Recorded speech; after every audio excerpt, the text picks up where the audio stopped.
basic design of the federal government in the Constitution is that it's a government that was created. Didn't exist before the ratification of the Constitution.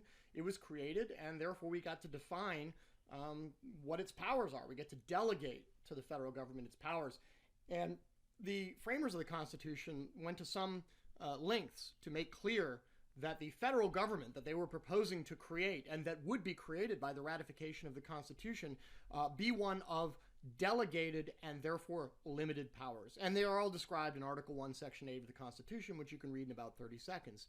They include things like the authority to operate a post office and to build post roads and to have an army and navy, and etc. What happened in Wickard was it was sort of the culmination of this effort on the part of the federal government to micromanage the national economy in an effort to drag us out of the Great Depression. This was colloquially referred to as the New Deal.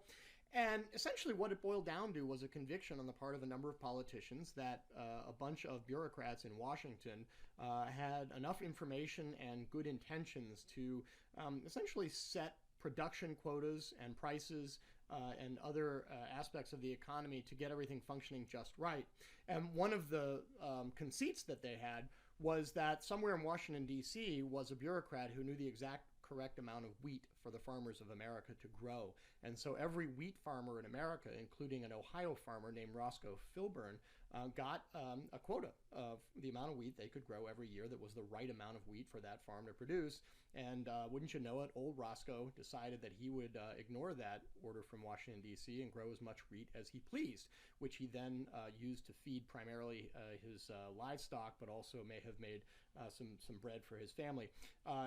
Then what happened then was that federal bureaucrats descended upon him from Washington, D.C., charged him with violating federal law by growing more wheat than the bureaucrats in Washington had authorized. And when it got to the Supreme Court, the question was, in essence, does the Constitution confer upon the federal government the authority to dictate to farmers who do not sell their wheat in interstate commerce? In other words, he was not participating in commerce. He was keeping all of his wheat for his own on-the-farm uses. Can Congress reach that activity, even though, and I should say, can they reach that activity under what had come to be their preferred sort of constitutional wild card, which was the power in Article 1, Section 8 to regulate commerce among the states? The problem, of course, is that in the Wickard case, there was no commerce among the states. He wasn't selling this wheat, and he certainly wasn't selling it to anybody in another state.